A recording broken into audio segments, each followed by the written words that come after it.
Hello and welcome to another video. So we've got some more Tempest of the Gods cards. They've had a pretty good reveal set so far. Still no Dragon Legend. We're waiting for that. Really can't wait to see Dragon's Legendary, but we still don't have it. So we have to go with what we've got. So we've got Hippocampus, Dragoncraft Bronze card. Ward, Evolve, 7/7, doesn't have Ward. Pretty good stats gain for a turn 5 Evolve. Nothing really too bad to say about it. May end up being too slow, but we'll just have to wait and see how the decks go.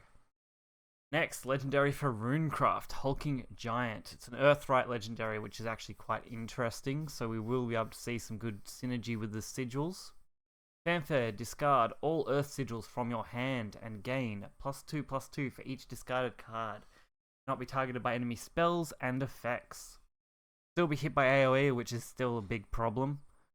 Can still be hit by enemy followers, so that's a big problem. But the gain, if you can get even 2 gains on it, that's pretty good for a turn 6. So I can see this definitely being played in a lot of Earthright decks. Next, we have Gold Swordcraft Commander. Not bad, a 3 cost commander. Nice to see some good low cost ones. Fanfare, all allied officers can't be damaged or destroyed by spells and effects until this follower leaves the area. So this will protect all your officers. Quite good for a 3 cost. Also not a bad stat line being a 2/3, so you're going to get some good value for trades. Nice to see something like that pop up. Next on the list, Ebon Reaper, Shadowcraft. Alright, bronze, 6 costs, 3/6. Bane, last word, give Bane to a random allied follower, so it's just another kind of transfer effect card, which we've seen before with wards, where they transfer effect on last ward.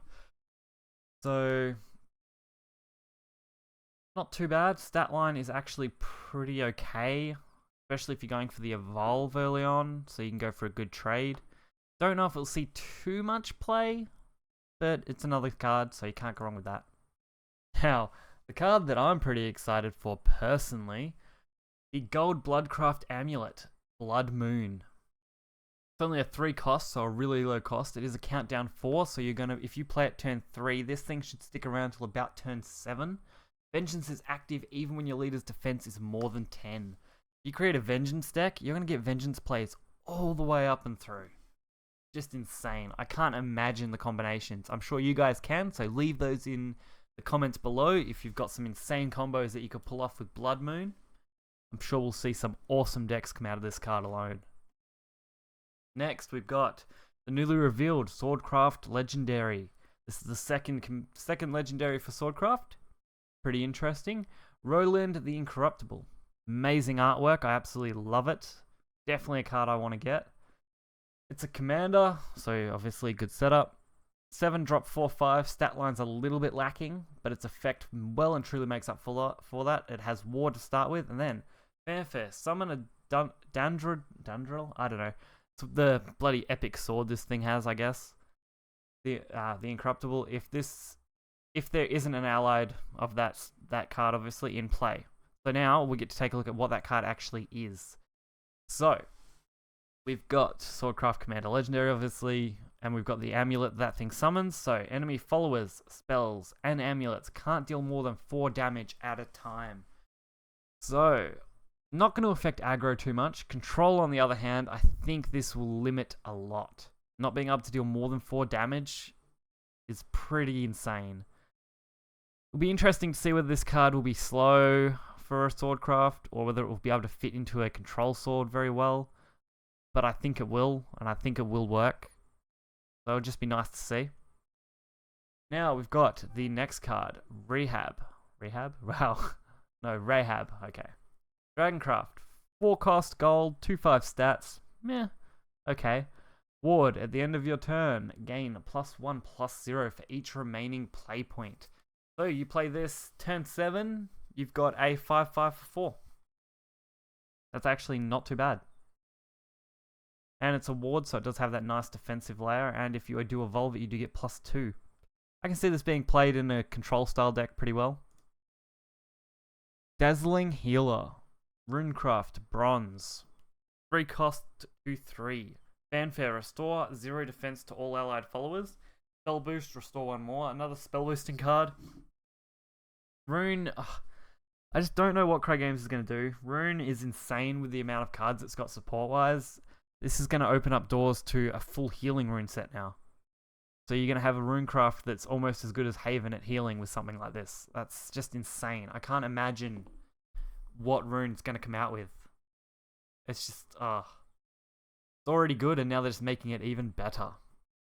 Alright, the next card. Orthrus, I think. 4 cost, 1/2, very poor stat line, but its effect should make up for that. Fanfare, deal 2 damage to a random enemy follower, then gain +2 to a random allied follower. So it's a follower booster, which is nice, and it deals damage to an enemy. Not bad for a 4 cost. Be interesting to see where this is played. Not too bad. Now, on to the next lot of card. Jungle Warden, gold, 5-drop, 4/5 in stat. Kind of good stats, I guess. The ward, enhance 10, summon another Jungle Warden, then give all allied Jungle Wardens Storm. Wow. Forestcraft is now going to get, what, a 10 cost, 8/10 stat valued ward that can Storm. And having it split up between 2 cards is just insane. So if you can make it to 10, this card will be intense. Wise Merman, 1 cost, 1/1 bronze, neutral card, fanfare, gain +1/+0 to an allied neutral follower. So just pushing the neutral archetype. Nothing too insane. This is just a pretty good card overall. I can see this working in a lot of neutral craft decks, being a 1/+1 boost. Maybe not quite as good, just due to the fact that it's a follower and not an amulet that you can continually get boosts on, but be interesting to see if a nice neutral deck does pop up from that. On to the next. Dark Air Jammer. Wow, that artwork for that blimp is amazing. Anyway, it's a 5 cost blood card, 3/4 in stats. Not too bad. Fanfare, put a random follower that costs 2 play points or less from your deck into play. Repeat once if Vengeance is active. So, combo this with Blood Moon. You've just played 2 play point followers along with this. That's, wow. That's taking Goblin Mage to a whole new level for blood.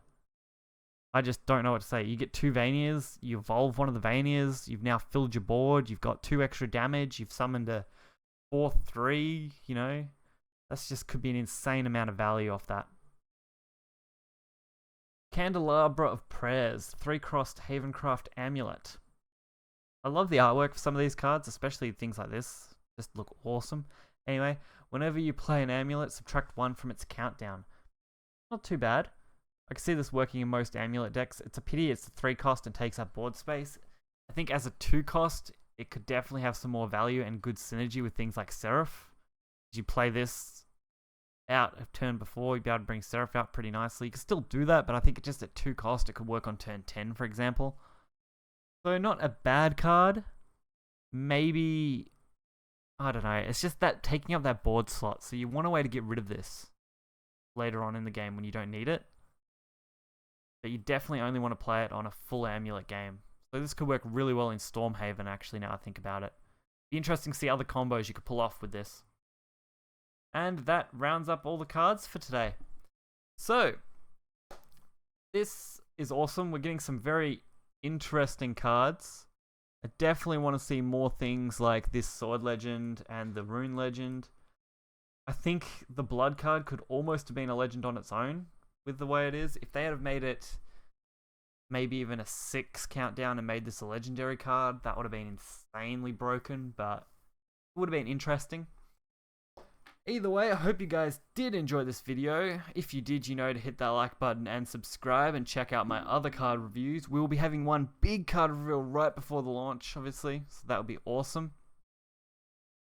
Now, if you guys haven't, I want to say this, just sad promotion, I guess. If you haven't, go check out the Shadow Nexus guys. They are awesome. They do some great content. I'll leave links to their, I don't know what I'll leave links to. Their Twitch, their YouTube channel. I'll leave a link to the main guy's Twitter, I guess. I'll leave links for everything. It's definitely worth checking them out. They do great work. They're putting a hell of a lot of effort. They're arranging tournaments. You know, they're doing pretty much everything they can for the Shadowverse community right now, and I just would love to pimp them out. They've done a great job helping me, I guess, with stuff, and just, you know, vice versa, helping each other out, building this community. So hopefully I'll be able to work more with them in the future. And I'll catch you guys next time. See ya.